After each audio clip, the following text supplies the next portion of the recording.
So there's going to be some general steps when administering any medication. Medication should be administered only under the authorization of online or offline medical direction. So online would be something as calling the doctor on a phone, or calling them on the radio and asking for a medication order. Offline would be your protocols. So anything that falls under your protocols, you would give to any patient. Medical control may inform you to administer medications offline or indirectly via protocols and standing orders, or online, which is via telephone or radio. So anytime you're giving a medication to somebody, you're going to follow the 6 rights. It's going to be right patient, ensure that the patient who needs the medication is the person who receives the medication. Okay? So right medication, verify the proper medication, make sure it's the correct medication that you want to give to that patient, and the prescription is for them. And then the right dose, verify the form and dose of the medication. Make sure you understand each protocol and what to give and how much to give, and always verify the dose at least twice before giving it. And then the right route, verify the route of the medication. How is the medication given? Is it given orally? Is it given IV? Is it given sublingual, subcutaneous, IM, intramuscular? And then right time.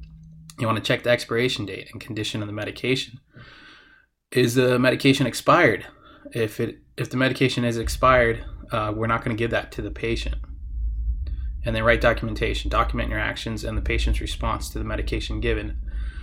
So you want to make sure to document everything you do in your PCR, and you want to document your patient's response. Did it improve? Did it deteriorate the patient? Did it not help? Anything about those? And so 3 scenarios to give for the follow of the 6 rights. So a person with chest pain, a 60-year-old male with chest pain. So make sure he's the right patient. Ensure the patient who needs the medication is the person who receives the medication. So he's complaining of chest pain. It's probably going to be cardiac in nature, so he's going to need some aspirin. And make sure you have the right medication. Make sure you grab the right box. Verify the proper medication.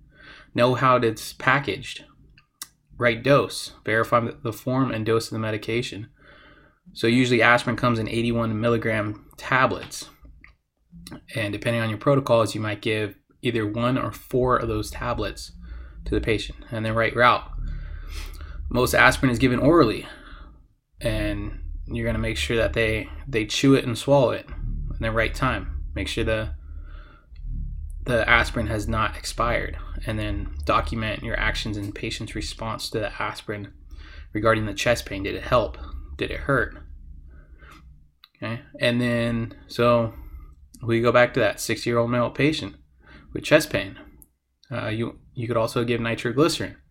So right patient, ensure the patient who needs the medication is the person who receives the medication. He is complaining of chest pain. It is cardiac in nature.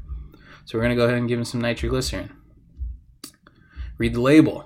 Verify that it is nitroglycerin that you're going to give to the patient.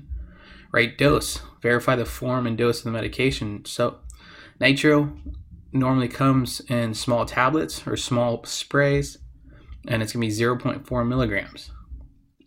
So make sure you know how the medication is packaged, and then right route, sublingually.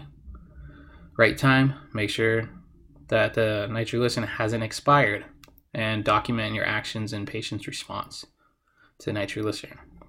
Another medication that we could use for somebody who's maybe complaining of dyspnea or difficulty breathing is oxygen. If the patient's O2 sats are reading low, or if the patient looks in the visible distress, we give out oxygen. So make sure that it is the right patient we want to give the medication to. It's the right medication. Verify how you want to give that patient oxygen. You want to give them non-rebreather? Do you want to give them nasal cannula? And then right dose. How much oxygen are you going to give them? Depends on, if you give them a lot of oxygen, it's probably going to be non-rebreather. If it's going to be a little bit of oxygen, it's going to be a nasal cannula. And then right route. How do you give that patient medication? Right time. Oxygen doesn't really expire, so you wouldn't have to worry about that. And then document your actions and patient's response.